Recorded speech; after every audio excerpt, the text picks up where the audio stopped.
Komt er nou vol of geen AZC bij de Vleerbasis? Wat matten we met een munitiedepot in Friesland?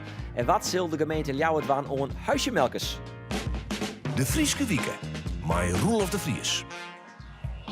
Vanuit de huiskamer van Friesland. Binnen dit jaar mijn gasten. Hij wil bouwen. Hij zamelde dik €180.000 in voor metabole ziekten. En is wethouder van de PvdA in Ljouwert. Hein de Haan. Van jou graag deze stelling. Als ik een soort yield hier zoek ik appartementen, keepje en zo volle mogelijk verhieren. Nee. Hij volgt alles wat er bad in Ljouwert. Is de pokerchar van Gautum Zuid. En is defensie-expert bij Omroep Friesland. Hajo Bootsma. Het is terochten dat Hein de Haan deze week zijn excuus aanbid had aan de gemeente. Ja. Stellig. Hij wie burgemeester van de Achtkarspelen en van Jervin. Wat in 2011, verkeers het daar politicus van het jaar. En geniet het nou lekker van zijn pensioen. Tjeerd van der Zwan. Afine Fokkens, dat is best een goede opvolger als burgemeester van Jervin. Maar ik die het vanzelfs volle beter. Nee. Oeh, ik heel stellig. Dit binnen mijn gasten en dit weer de Aroene Frieske Wieken. Sneeuw en hagel waren op verschillende plekken in onze provincie voor flinke chaos op het dieken. Op het dik bij Damwoord verleerde een bestuurder toch de gledens de macht over het stuur. Een 54-jarige man uit Ljouwert had bekend dat het deze mooie tijd zijn borman om het leven gebracht had. Hij had Aroen Wieken een bekennende verklaring online.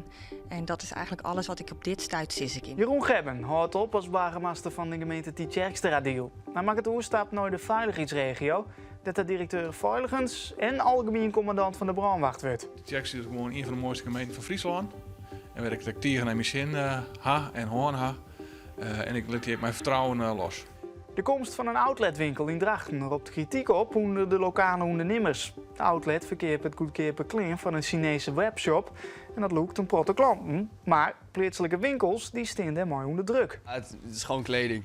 Maakt niet uit waar het vandaan komt, zolang je het maar aan kan trekken. Ik moet eerlijk zeggen dat ik me ook best wel even moedeloos voelde met mijn winkel. Ik denk, ik doe echt zo mijn best om anderen te inspireren en te motiveren om hergebruik en tweedehands te shoppen. En dan voelt dat best wel als een klap in het gezicht. Dit weer de Aroene Frieske Wieken. Oernij Jum Wieken. Hein de Haan, wethouder van de gemeente Ljouwert.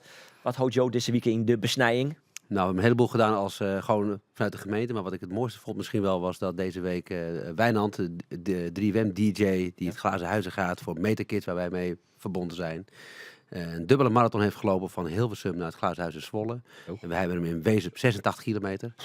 €210.000 opgehaald. En wij hebben hem met het hele gezin en Jelte aangemoedigd in Wezep, samen met een ander gezin met een metabole ziekte.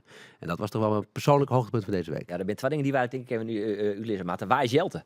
Jelte is mijn zoon, die is krijgt fjouwenbudden en die heeft een metabole ziekte. Die zal net oud worden. We hebben er wel eens eerder een hond ik bij de omroep. En we hebben druk dwaan om dat verhaal te vertellen, omdat we volgende Jeltes redden willen. Ja. En daarvoor is yield nodig en aandacht. En dat is wat we proberen te dwaan door uw verhaal te vertellen.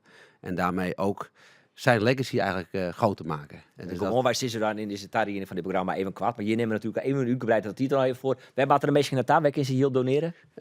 3FM en dan /Jelte of bij het Glazen Huis of teamjelte.nl lukt ook. We hebben nog een blog Liefde voor Jelte. Als je wil weten, dan kun je ons volgen op dat soort dingen. En ook op een Instagram-account. En ik moet eerlijk zeggen, mijn vrouw is de echte ambassadeur van Metakids. Die steekt ook veel tijd in, omdat ik ook nog wat andere dingen heb. En hoe is het met Jelte? Jelte, nou, die is vrolijk en blij, maar die gaat wel hard achteruit. Dus het is heel dubbel allemaal. Hoe is het bij jou? Nou, ook zo eigenlijk. Dus blij dat ik dingen kan doen, maar thuis is het ook ingewikkeld. Ja, dan geven we toch in een naar raadskwaliteit. Heel graag. Je hebt ook huisjesmelkers hebben en zo. Ja, nou, dat is ook goed. Hè? Dus ik ben blij dat sommige dingen staan stil, maar heel veel gaan ook door. En dat heb ik ook nodig om, om gewoon het leven, gewoon om ook met de toekomst bezig te zijn. Mooi dat je er binnen. Hajo Bootsma, ik mooi dat je er bent. Wat houdt hij in de besnijing deze week? Nou, ik hier deze week eigenlijk wel een heel inspirerend interview met een architect. En dat ging over de invulling van ruimte. En dat vond ik wel heel inspirerend, omdat je soms mensen kunt zien komen die het oor stinken. En die werden op een hele oor wie zo'n denken zetten over wat eigenlijk kind. We zitten altijd mooi de discussie over ruimte, els niet wel wat ha. En deze man zei, het kind eigenlijk een heel soort. We zeggen al in het verkeerd. Nou, en daar ben ik maar dwan om daar een verhaal op te maken. Om te zien hoe je dus op een oorwijze een ruimte schenkt. Hoe een boer borkje kan, maar hoe de haan bigliks bouwen kan. Maar hoe wij weer mooi zo aan recreëren kunnen in datzelfde stukje. En dat kan eigenlijk vrij makkelijk, wilt els niet uit, het kan al je net. het kan wel, alleen je moet even stinken. Oké. Tjit van der Zwan, oud-burgemeester van Hoendoren Heerenveen. Nou, mooi pensioen. Ik zag dat je genieten nou van je pensioen. Toen zeg je een beetje zuinigje Sjen. Ik weet dat wel. Of ik, Nee, is dat mijn eigen interpretatie? Ik geniet heel erg van. Oh, gelukkig. Ja, Wat houdt jou ja. dan in de besnijing? Nou, ja, wel een heleboel. Maar wat mij opviel in het nieuws was dat ik las dat CCF waarschijnlijk Leeuwarden gaat verlaten. Nou, die coöperatieve condensfabriek, dat is natuurlijk een icoon in de stad. De condens, hè? Bij het En ik heb daar, Vanaarsdagkanaal. toen ik hier studeerde, heb ik daar vele jaren mijn vakantiewerk gedaan. Ik was ik was hoofd toiletbeheer. Dat is een belangrijke functie, want het gaat er om hygiëne daar. Super. En, wc-man eigenlijk. Ja, maar ik heb daar wc-vrouw. mijn eerste beleidsdaad toen ik daar was van de 12 toiletten er meteen 4 te sluiten. Zo.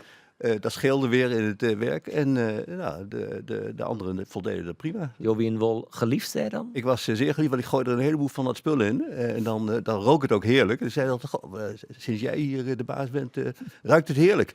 En zijn de toiletten ook over het algemeen goed bezet. Kijk. Nou, dat, Ja, het toilet maar dat gebouw met steenblauw, dat is eigenlijk vooral een... Nou, het is een icoon. Ik hoop niet dat het tegen de is oude meuk, maar het is wel Kijk mooi ook oude even meuk. naar de wethouder van Leeuwarden, want dit is toch wel een geweldige icoon. Zeker, dus dat geldt zowel voor het gebouw, maar het geldt ook voor het bedrijf. Het bedrijf blijft natuurlijk wel in Leeuwarden zitten. Ze doen alleen een stukje aan de noordkant van het spoor waar ze zich terugtrekken. Ja. Maar het is wel jammer. En dat gebouw moet zeker een nieuwe invulling krijgen. Zou je eigenlijk, dat hoop je echt, omdat dat gewoon die hele industriewand, die hoort echt zo bij de stad. Het is industrieel erfgoed. Ik kan dat vast even noteren, het gebouw, de condens, Bleeuwsteen. Dat ken ik Nou ja, nog. het is niet van mij, maar het is een waardevol gebouw. Dus zie je het best hoort wat hoort te echt bouwen. bij Leeuwarden, bij de historie van Leeuwarden, bij die plek. Dus het is ik snap heel goed dat daar... Iedereen heeft daar zijn sporen een beetje liggen. Zeker. Dus We Leeuwarden en de wijk hoort erbij. We gaan even naar de landelijke politiek. Goed, nice deze week. Pieter Omtzigt is weer waarom. Kunnen we nou van de Zwan concluderen dat de rest nou weer waarom keert in Den Haag? Dat valt maar te betwijfelen. Er is net een enquête geweest onder de kiezers van NSC. En maar 30% denkt dat hij daar weer goede dingen gaat doen. Maar 70% heeft daar toch een hard hoofd in. En volgens mij komt hij ook niet helemaal terug. Want hij gaat geloof ik alleen maar het paardje naar de koffieautomaat doen en dan weer terug. Zo kun je natuurlijk niet besturen. Wat mij daar man mooi eigenlijk. Nou ja, wat mij opviel de eerste keer dat het waarom kwam, toen wie ik bij tafel in Den Haag en toen zeg ik hem. En toen kwamen we waarom naar die eerste spannende periode. Toen dacht ik wel van, Pieter, mag het wel wollen op deze wijze. Dat koest dan een blik in zijn eigen als Sjen. Nou, ik denk dat Elsen hier mooi zo'n verstaan dat Sjen een blik in zijn eigen. Hij stiert er, hij wie dan net meer ziek. Maar dat is juist gewoon iemand die het vol spanning zit. In een situatie waarin hij het heel goed zien werkt het van. Maar er hing het een heel stuk op zijn schouders. En dat is juist eigenlijk nou ik het beeld wat ik juist van hem hier iets ontspannender als de vorige keer dat hij weer omkwam. Maar het is juist wel degelijk dat er luidt een heel stuk druk op hem. En hij had gewoon een hele centrale positie binnen die coalitie. Hij moet er de rust houden, maar als je al wat van de Zwan zei, dat met 30% denkt dat hij het een beetje aardig was wil.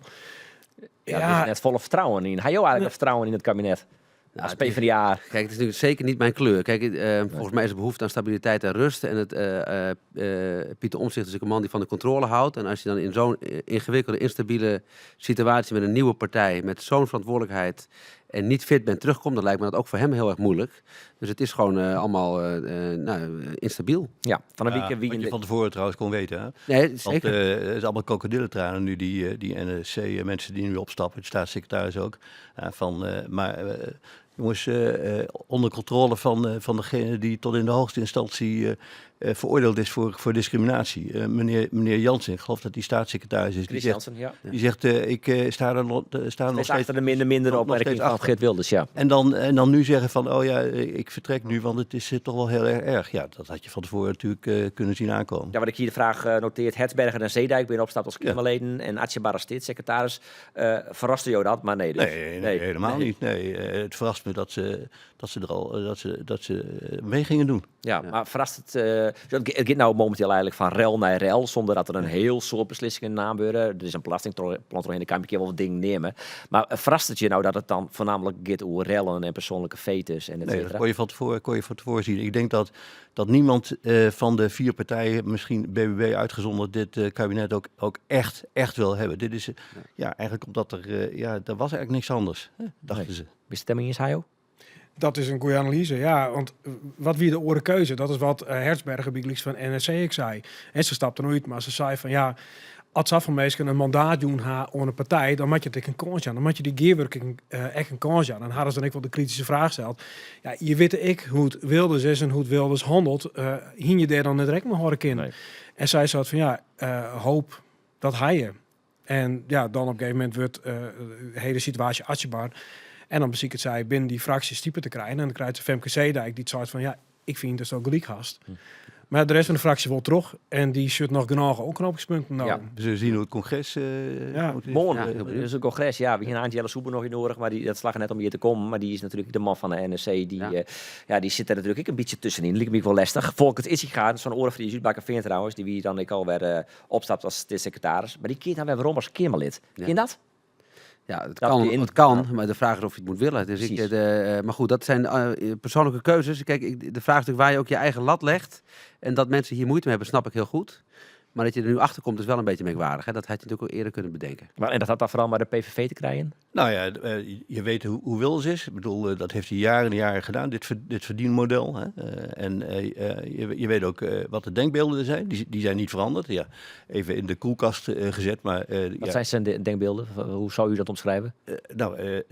discriminerend. Het is gewoon een discriminerende partij. Als je Martin Bosman ziet, die is voorzitter van de Tweede Kamer. Die is, zijn ideale staat is Orania in Zuid-Afrika. Een blanke provincie. Dat soort mensen zitten er. Wat bedoel je daarmee? Waarom heb je dat erbij? Nou, dat je dus van tevoren weet waar je instapt. En dat je dus eigenlijk met dat soort mensen wil samenwerken. En nu dan de stekker eruit trekt omdat je de omgangsvormen en niet goed vindt. Dat weet je van tevoren. Nee, er ben wel redelijk hurren heen aan. We hebben een keer door een beetje inkomen. Ja, ik denk ook hetzelfde. Kijk, de uitslag maakt het ingewikkeld, maar daarvoor is het ook wel heel erg gepolariseerd geweest. Ik denk kijk, elke partij moet zichzelf wel vragen, wil je met zo'n PVV, met alles wat erbij hoort, in zee? Als je daar ja tegen zegt, dan weet je dat dit erbij hoort. Dat is niet gemakkelijk. Ik kan me niet voorstellen dat je er zelf in zo'n constructie stapt, maar aan de andere kant, de verkiezingsuitslag was zo. Ja. Dus ze moeten het nu ook maar laten zien. En als het te ver gaat, dan moeten ook andere partijen, ook de VVD, een keer zeggen van, nou, hier Tot hier en niet verder. ja. Maar je ziet nou hoe moeilijk het is om echt verantwoordelijkheid te nemen. Hoe makkelijk het is om langs de zijlijn allerlei kritiek uit te oefenen. Daarvoor zit hij ook hier eigenlijk. Minister Fleur Agema. Die eerst zegt van al die ziekenhuizen die moeten open blijven. En ze is nog geen weken minister. Dan zegt ze, ja, nee, nu ik het zo zie. Het kan ook eigenlijk niet anders. Ja, dat is toch merkwaardig. Ja, wel verantwoordelijkheid nemen. Ja, Wij komen aanstek nog op waarom Had je het het erover had trouwens, want dan wat? keer ik zin naar Matt Lehner. Matt Lehner heeft altijd zijn Minister. minister van Infrastructuur. De schep moet de grond in. En nou ja, ze willen in Noorden graag een ledenlijn hebben, maar dat is aan het eerste dat afsketten wordt. En ze wilden in het Noorden een munitiedepot, hè? En Ja. daarvoor zit hier onder ik. Want wie is juist bij een geerkomst op jouwer, Ja. een mogelijke komst van een munitiedepot. Nou ja, of in Kolmenwaard, maar in dit geval ging het over een munitiedepot in Bantegeer. Hoe ging die informatiegeerkomst eerst? Nou, ik vond het eigenlijk wel een respectvolle geerkomst. Ja, er binnen emoties. Ja, er zijn heel soort vragen. En er is kritiek. Maar op mezelf als de band is wie een heel goed target. Stelt een goede vragen ik. En ben ik eigenlijk heel rustig. Wel zelfs frustreerd over antwoorden. Want ja, wat zij willen is een heel duidelijk helder antwoord. Het komt er wel of het komt er net. Nee, en dat krijg je net. Nee, dat krijgen ze net, want dat is een besluit dat het kabinet neemt. En dat wordt waarschijnlijk pas, nou ja, ik denk 31 maart. Dat is de deadline, toch? Dat is de deadline. Dan moet het helder worden. En zij wil het levert no helderheid haar. Want Big Leagues, er zijn 16 mensen die 3 in huis der kwieten rijden. Die zitten dus, ontmaar 31 maart, toch in een bepaalde onzekerheid. Ja, want het is dan net duidelijk of zij dan compenseren worden, die section. Als je altijd sloopt wordt en die mensen komen voort, dan krijgen ze er een goede compensatie voor. Dan komt er een uitkeepregeling, et cetera. Wist dat? Dat Maar- die dan goed gecompenseerd worden? Nou ja, altijd dit soort dingen opkepen, voor de onkeep van Meniche, voor de onkeep van Romte, Maar mag je daar vanuit gaan? dan mag je ervan uitgaan dat die goed gecompenseerd worden. Maar Zo ga je de haan heel scoort in van ja, dat komt dan wel goed. Jawel, maar het gaat gepaard met veel onzekerheid. Ja. Er zijn lange procedures en dat is natuurlijk waar mensen het meest tegenaan lopen. Dat je nu dingen hoort en het kan best nog jaren duren voordat je... Klopt. Nou, en in die tussentijd staat een mensen hun leven een beetje stil. En dat is ingewikkeld. nou ja, dat. En Big Leagues, als ze daar borkest en heeft de pleert van inheid en die weer van zienheid en zienheid, dan is dat eigenlijk die plakje. En dan mag het rond te maken voor een Meniche opslag. Maar is het dan Ja. logisch dat het zo lang wordt, maar voordat dat besluit namen? Ja, nou blijkbaar moeten ze nog van alles afwegen. Kijk, het is altijd een dilemma. Ga je eerst in stilte allerlei zaken bekijken en afwegingen maken, of ben je daar transparant over?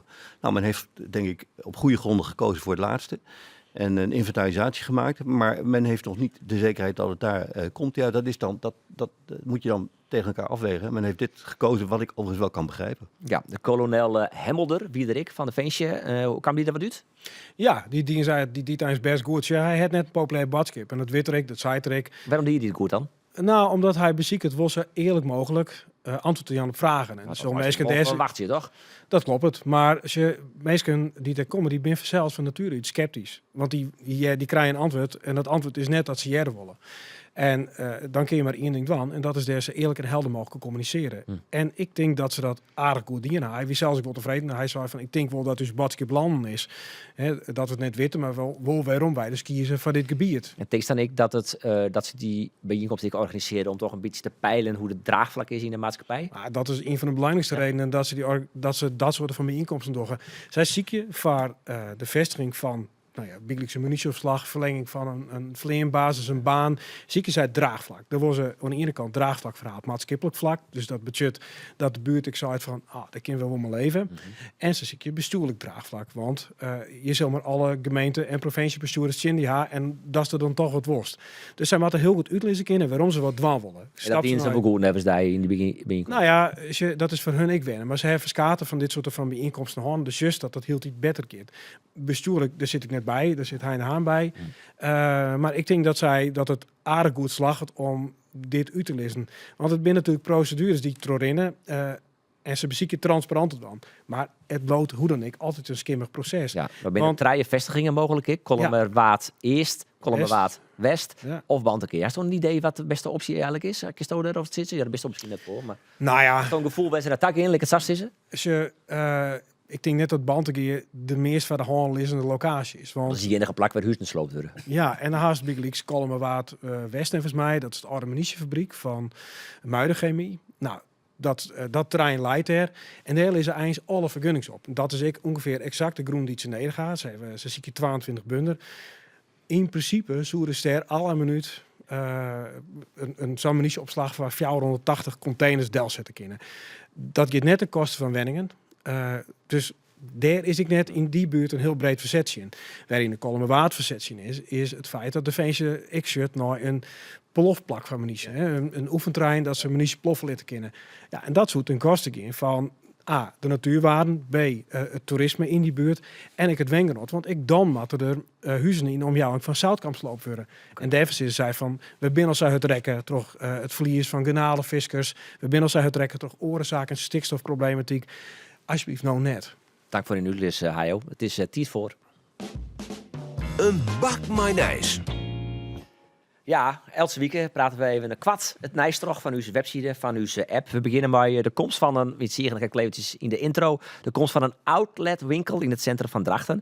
Die zorgt namelijk nogal van wat aggravatie bij lokale ondernemers. De winkel loopt misschien goed keperkleer van een Chinese webshop, een protte klanten. Maar Pleerske winkels kunnen net opboksen in zulke prijzen.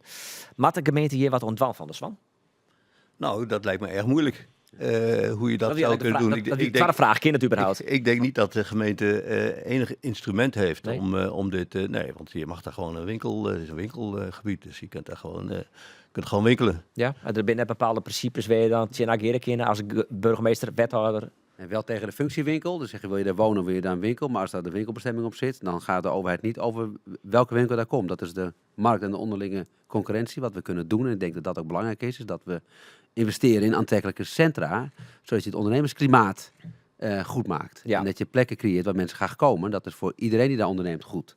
En ik denk dat daar de overheid, ook de gemeente op in moet zetten. Niet op de vergunningen en zo, maar veel meer op het beleid. En dan kun je dus nu niet à la minuut wat doen. Nee. Dat je dus eigenlijk al wel eerder moeten doen. Lekker dan. dan. Dus vraag nou, hè, mensen volgen dat soort van mooi. Ja, leuk. Ja, je draagt onethisch spul, hè. Ja, dat is de keuze. Het is goedkoop. Ja. En dan kiest pikken broeken en dan kiest voortsmieten. Ja, daar kiest wat van vinden. Ik vind er ook wat van. Het verzetten van containers op zeeskippen mag beter. Dat concludeert de inspectie Leefomgeving en Transport. Op basis van dronefoto's gaan ze 18 skippen controleren, waarvan er 12 in uw training blikken. Hoe is het toch mogelijk dat ze na de MSC-SOI-ramp nog zo slordig binnen? Ik vind het echt pijnlijk. Ja. Want ik bedoel, er wordt natuurlijk wel gecontroleerd. De ILT, de inspectie, die controleert. Maar waarom zit het net beter bij reden zien te onthouden? De wist wat er gebeurt. Het is net alleen dat het hier gebeurt in Boppen de Watereilanden. We hebben daar natuurlijk de ellende van Hamme, MSC Sooi. Er ligt nog goed 1 miljoen kilo troep op de buim van een Matzee. Ongelooflijk. Ja. Daar moet je van leren, zo'n je sissen. Ja, En dus- wellicht moeten er gewoon moeten ze nog veel meer aangeslagen worden voor de gevolgen daarvan. Want dat Ja. blijkbaar ook moeilijk. Dat wordt net goed op tas, jongen. Blijkbaar niet. Maar ze moeten het risico niet eens willen nemen. Als het dan niet uit moreel oogpunt is, dan ook uit gewoon financieel oogpunt. Maar ze nemen dus eigenlijk liever het risico om Blijkbaar. eens te verliezen dan dat het eventueel de boetes op zou opleveren. Ze Want hebben er in ieder geval niet de aandacht voor die nodig is. Het had ik te krijgen, dat maar... is keitoon eigenlijk. Nou, maar het had ik gewoon te much met roer in snelheid. Het moet al je snel. Zo'n schip komt die haven in. Dan moet er 1000 containers op. Dan moet 1000 containers op en de schip moet weer varen. En dat de kind binnen 24 uur. Maar dan gaan commerciële belangen dus voor, laten we zeggen, dit soort zaken. Dus je moet het belang groter maken. Ja. Ja. Ken je Jeroen Gebben? Persoonlijk? Zeker? Ja? Ja. Ja, hij houdt nou 8 jaar op als burgemeester van die Tjerksterdeal. Als oud-collega burgemeester is hij dan van dat is een verlies voor de gemeente. Ongetwijfeld is dat een verlies voor de gemeente. Maar aan de andere kant is het weer een winst voor de veiligheidsregio.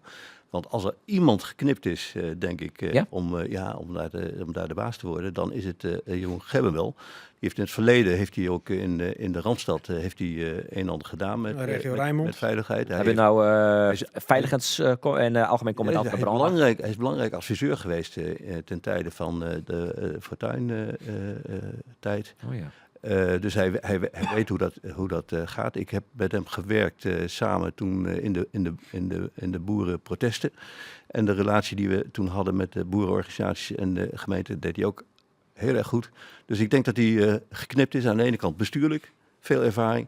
Aan de andere kant ook inhoudelijk weet hij van wanten. Dus een hele goede zet. Want er is wel een soort van burgemeesterscarousel dwaande. Vaak is de vraag welke trainers hebben de crisis. Maar in dit geval kun je dat een beetje stellen bij de burgemeesters in Friesland. Ja. Nou, Ginny O'Malley heeft skaterreden. Fred Veenstra wordt nou burgemeester in Smallingenlaan. Aan je Haag is wanneer met in Dantenbedeel. Nou, ik kan het hele ritje wel opnemen. Ja. Is er een tendens dwaande? Kunnen we daar een beetje van in dat het burgemeesters dat iets minder lang volhouden? Nee, maar volgens mij is hij 7 jaar burgemeester geweest van Tietjekse deel. 8 zelfs. Dat is voor mij hele mooie termijnen waarbij je echt wat kunt betekenen voor een gemeente. Dan is het ook niet zo gek dat je weer een andere uitdaging zoekt. Blijft actief voor de Friese publieke zaak. Ja.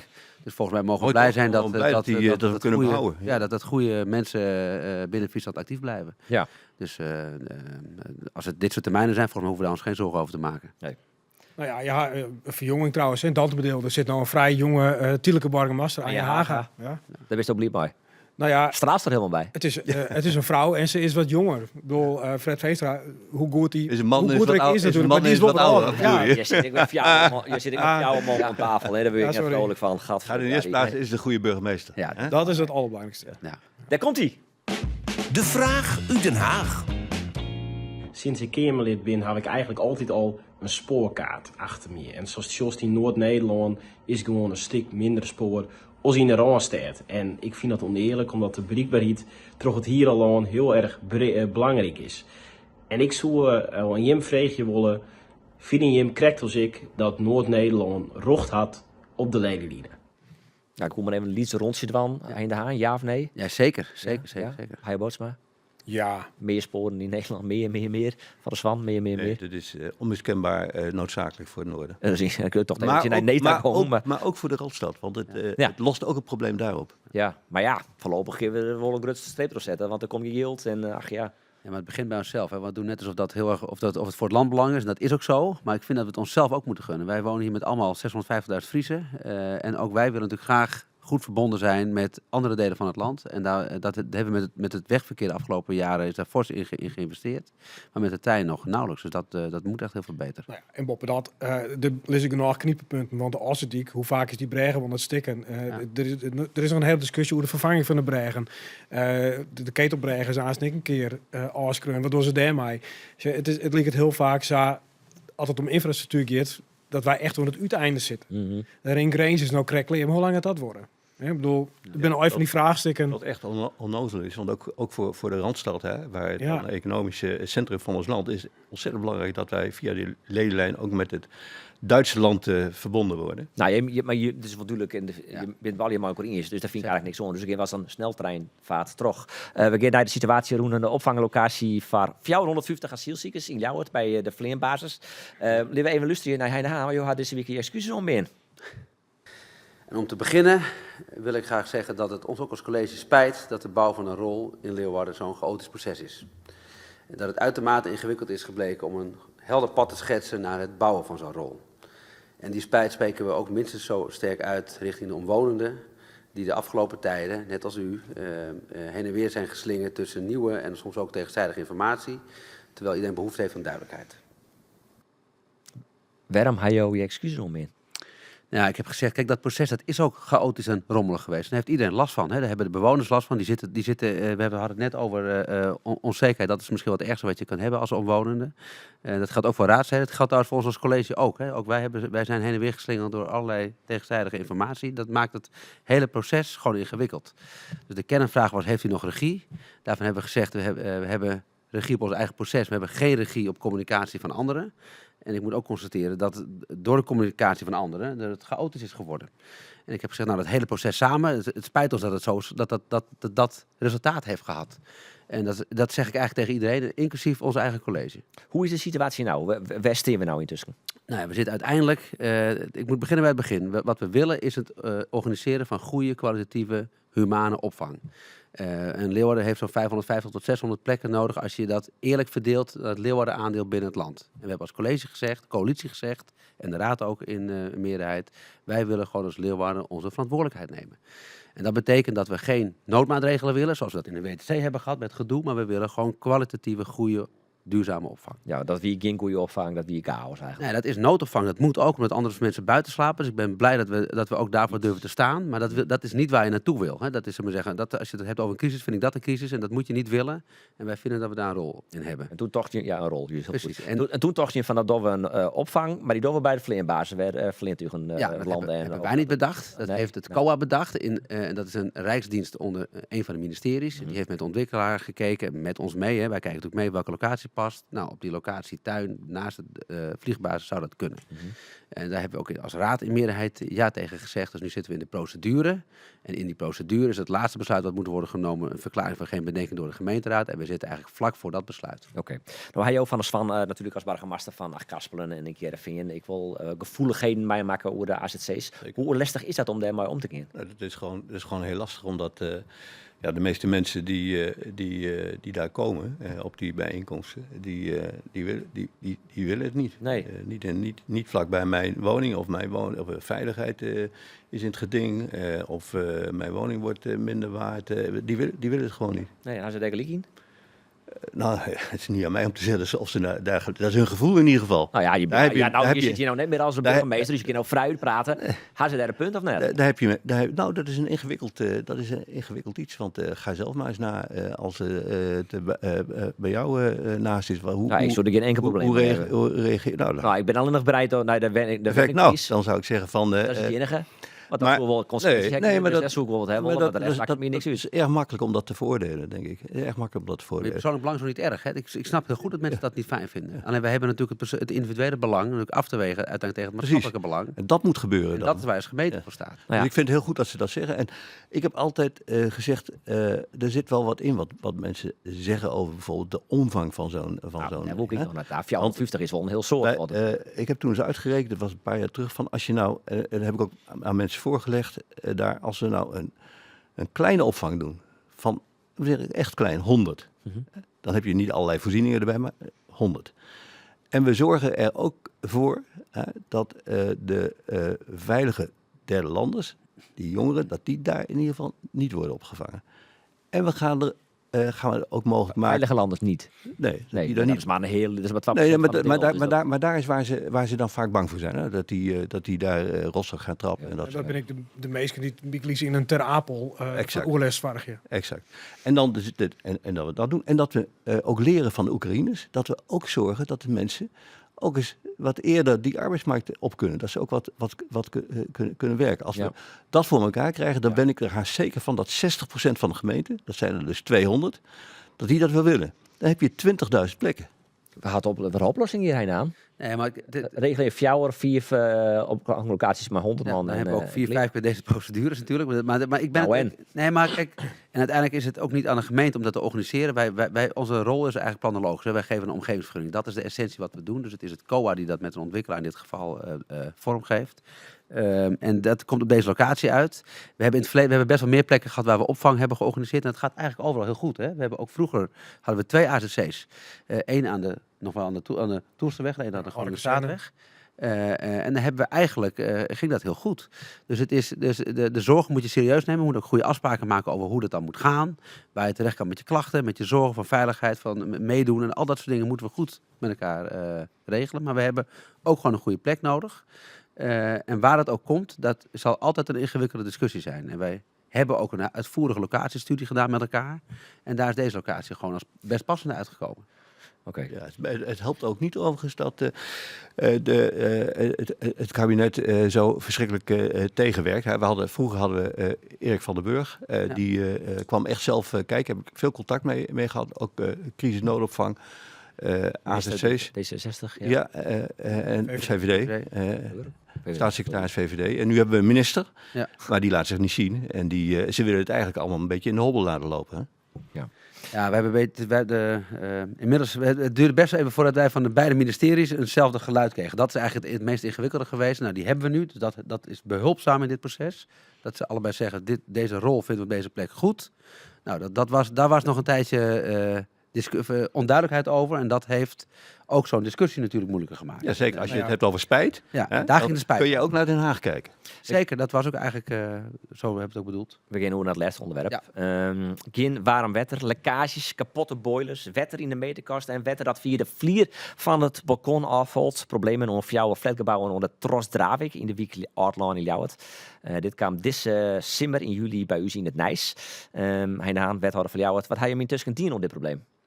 Ja, dit gaat om een oud verzorgingshuis. Hè. Dus, het eerste punt is dat het ooit verkocht aan een particulier. En nu zitten we met de ellende. Dat is precies de strijd die wij voeren met een andere landelijke corporatie die weg wil komen. En als een verouderd vastgoed wil verkopen, Habion. Okay, maar dit is dus wat er gebeurt.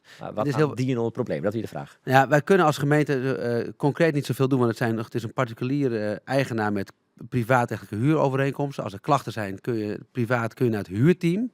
Die kan ondersteuning bieden aan particuliere huurders. Die financieren wij, dus dat vinden we heel belangrijk. En je kan uiteindelijk sinds dit jaar ook terecht bij de gemeente met sommige klachten vanuit het wet goed verhuurderschap hebben we eindelijk iets meer instrumenten gekregen, maar nog steeds maar weinig. En dan het antwoord eigenlijk niks? Nou, heel weinig. En wij moeten het ook nog een beetje leren. Dus dat wat we wel doen, dat is voor ons nieuw. Dus wij zijn nu bezig met te kijken, wat kunnen we hier betekenen? Nou, bijvoorbeeld die hele verwarmingsdiscussie, dat zit daar eigenlijk weer niet in. Maar wij gaan er wel langs. We kijken ook wat we kunnen handhaven. En we zijn ook van harte, proberen we... Dus je kan ook privaatrechtelijk, zullen we zeggen, die huurbaas aanpakken via het huurteam. En dat steunen wij van harte. Dus dat subsidiëren wij ook. Je zou hem ook gewoon op het matje kunnen roepen. En zeggen van, joh, wat ben je daar aan het doen eigenlijk? Wat ga je doen? Nee, wij zijn daar geweest, zeker. Dus, in Middenwest. Ja. In dit geval gaat het om een Wim de Vries, uit Greens, een vastgoedonderneming. Zeker contact mee met de gemeente. Daar heb je contact met hem hoor? Nee, wij komen er handhavend langs. Wij zijn daar gewoon geweest. Kijk, wij moeten het wel constateren. Hè. Dus als wij kunnen handhaven op dingen die wij zelf kunnen constateren dat niet kloppen. Dus daarvoor moet je ter plekke, moet je kijken, moet je registreren, administreren. En dat ga je hem dienen, je bent naar de Tros Dravik West. En wat ga je hem daar constateerd? Ja, bijvoorbeeld, ik moet eerlijk zeggen dat ik nu niet exact weet van... want die klachten die gingen vooral over de warmwatervoorziening en de boilers. Ik begreep dat wij daar zelf als gemeente weer niks aan kunnen doen. Vooral dat er moet een verwarmingssysteem aangeboden zijn. Dat is nu door Robin Hood geloof ik opgepakt. Mm-hmm. Maar er zit nog een ander pand ook bij. Ja, dan geven we nou hoe naar de problemen onder Oostergoor in Ljouwert inderdaad. Daar hebben we van een monopublicatie gehoord. Ja. De hier bij Gleeks en beweerde te krijgen maar skimmel en lekkage in de woning. Ja. Hij kreeg een nij-appartement. En toen bleek dat die woning, kijk, als het ORA-adres trouwens, ORA-woning, ik geen adres had. Ja, die woning had gewoon geen adres. Maar hoe kan dat? Ja, dat is heel gek. We hebben het vandaag gecheckt. Bij ons zijn er in die 2 panden 53 adressen bekend, vergund en ook bekend. En we zijn daar geweest in, geloof maart.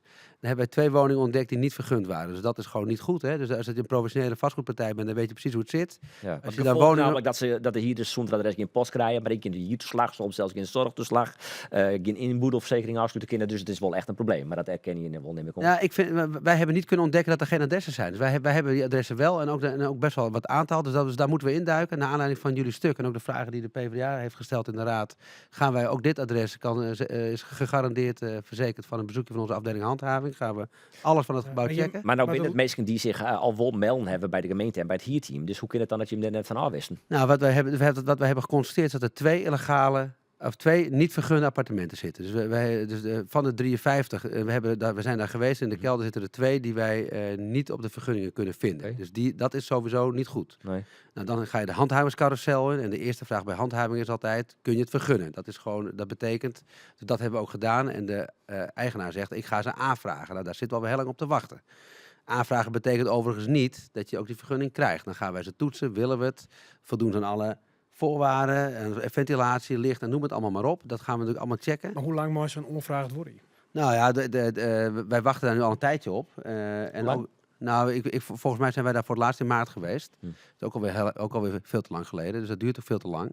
En naar aanleiding van wat wij vandaag hebben gehoord, gaan wij daar ook opnieuw kijken. En gaan wij het hele gebouw op alle onderdelen langs om te kijken wat er wel en niet klopt. En dan zal lang die mensen dan geen gevolgen ervan, bijvoorbeeld geen hiertoeslag. Vergoed je hem dat dan? Hoe werkt dat? Kijk, het irritante is natuurlijk dat we gewoon te weinig woningen hebben. Dat mensen die in zijn woning zitten, wel gewoon schaarste hebben. En hier dingen gebeuren. Dus hier heeft de verhuurder eigenlijk te veel macht. En mensen die recht hebben op een goede woning, die zitten in de knel. En dat moeten ze niet. En daarom vind ik dat ook wij daar langs moeten om te kijken wat klopt niet. En dat moeten we ook gewoon hard aanpakken. Maar dit is natuurlijk een man die het wel bekend is in Grains. Werd er meerdere keren voor het huurteam extien had. Een tik op de vingers gekregen had. Dat gaat over Wim de Vries. Wim de Vries. Dat maakt je hem toch witten. Is dat dan net iemand dat je hem meer in het ego houden matten? In de peiling houden matten van wat doe je hier eens?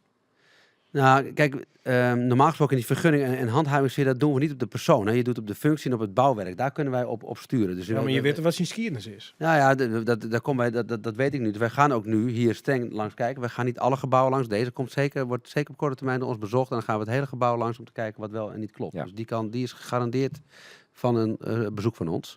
Wat weet je dan wel van Wim de Vries?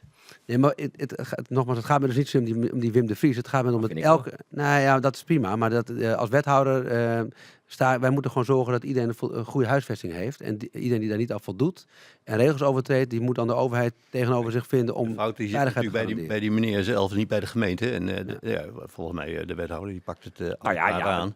Nou, de wet goed verhuurderschap, daar de gemeente meer drank in. Je kunt natuurlijk wel gaan kijken. Als er mensen zich melden als ondernemer, zijn er natuurlijk nog wel wat toetsjes die je zo hier... Dat gaan we, ja. Alleen wil ik eventjes luisteren naar Dirk Visser. Hij is een collega van jou bij de PvdA, is een rietslid. Ja. En hij zei het volgende, hoe is Wim de Vries. Dat is een voorbeeld uit Groningen. Hij vraagt €2500 per jaar aan servicekosten. Hij is op zijn vingers getikt door de huurcommissie. En die servicekosten gaan nu naar €500 per jaar. Dat is redelijk. Maar als je dan ziet hoeveel geld hij er al gepakt heeft op al die panden, dat gaat in de tonnen. Dat loopt in de tonnen per jaar. En dat vind ik vind het verschrikkelijk, dat kan niet. Ik mag het zeggen, we zijn gewoon een dikke boef eigenlijk. Ja, is Wim de Vries een dikke boef? Nou, Dirk in ieder geval niet. Hè. Dus zo kennen we Dirk, die gaat overal langs. Dirk heeft gelijk. Dus daar waar mensen dingen vragen die niet mogen, die moeten gewoon hard worden aangepakt. Dus dat is hier gebeurd bij de huurcommissie hartstikke goed. En het is natuurlijk idioot dat je dat doet. Hè? Dat je gewoon, zeker als professionele partij, je kan een keer een foutje maken, maar dit ziet er niet uit als foutjes. Dus als het structureel is, dan moet je hem ook toetsen. Maar we hebben ook nog andere toetsen. Wij zijn ook aan de ondermijnerskant. Ik weet dat onze burgemeester... Wat vind je dan? Wat is jouw advies op Heide nou dan? Nou, ik hoef niet te adviseren. Dat weet hij zelf ook wel. Dat weet hij zelf ook wel. Maar er zijn allerlei toetsjes die je kan doen om te kijken of iemand een beetje integer is of niet. Ja. Je zei in het begin van... Wat zei hij? Zul je dat wel? Zul je dat toetsen? Of wie dat is? Wat wij in de algemeenheid doen, is ook op de ondermijnerskant is onze burgemeester Buma ook heel actief de laatste tijd. En daar kun je ook niet veel over zeggen, want het gaat altijd over personen. Dat kan helemaal niet, dat mag ook niet, dus dat doen we ook niet. Maar het is wel zo dat wij op het gebied van ondermijning en ook vastgoed, dat daar aandacht voor is. Omdat we weten dat plekken zijn waar je moet zoeken om te kijken of alles in de haak is of niet. Maar je hebt wel die wet goed verhuurderschap. Je zei zelfs van, dat is relatief nij. Maar dat jouwt je hem dus wel een half. Weet je hem dan nog net goed genoeg, goed je die stevig inzetten kunnen om dit soort van praktijk niet in te gaan?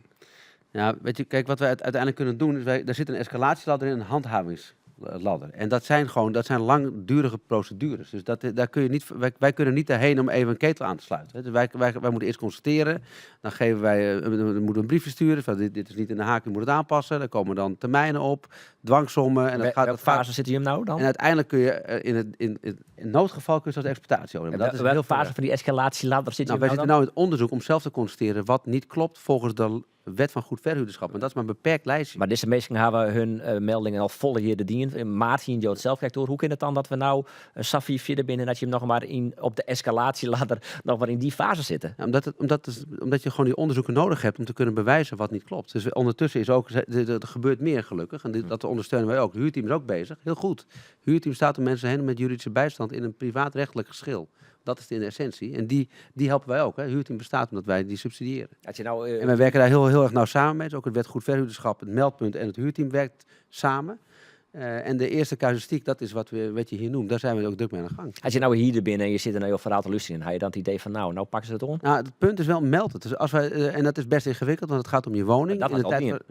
Maar dat we zijn hier ook, we doen ook niet niks. We zijn hier aan het kijken, aan het handhaven. Het huurteam is aan het werk. Nog in de constateringsfase. Nee, maar omdat je daar niet zonder kan. Okay. Dus we zijn hier volle bak mee aan de gang. En mijn oproep is, iedereen die tegen dit soort praktijken aanloopt, meldt het bij ons en meldt het bij het huurteam. Dat hebben we nodig om aan te kunnen pakken. Niks is zo vervelend dat de gemeente wel krachtdadig iets doet, maar vervolgens meteen wordt teruggefloten door de rechter. Heeft niemand wat aan. Mooi dat Joost Diepen van jouw PvdA. En wij werken met papier, hè, dus het duurt altijd lang. Dus het is niet leuk, maar het is wel waar. Ik wil naar je weekend aan. Wat zul je dan dit weekend van de stand? Fietsen weer? Morgenochtend heel vroeg heb ik spinningles in de sportschool. Oh. Dan ga ik. Joost, dat ik fit uitmaak is. Is zo? Ja. Nou, dank je wel. Dan ga ik naar de Partij van de Arbeid bijeenkomst in Lelystad, waar we gaan beslissen of we samen met GroenLinks één lijst gaan doen. Nog. En dan ga ik van Lelystad weer naar Leeuwarden toe, want dan gaan we eten bij wat goede vrienden. Ga je alweer de bokertje van Goud op Zuid? Nee, maar gewoon werkje. Gewoon werk. Ja, maar morgen weer nu Sjoerd komen. Dus, ja, ik maak morgen naar Feyenoord Jervin. Ik gewoon werk. Maar dat is absoluut niet straf. Heen gaan we. Ik hoor net dat het voetbal van mijn dochter is afgelast. Dan hebben we iets meer tijd. We gaan even kijken bij het korfbal van mijn andere dochter. Mooi. En zondag komen een paar goede vrienden langs. Dus daar kijken we ook naar uit. En dan gaat hij altijd mooi?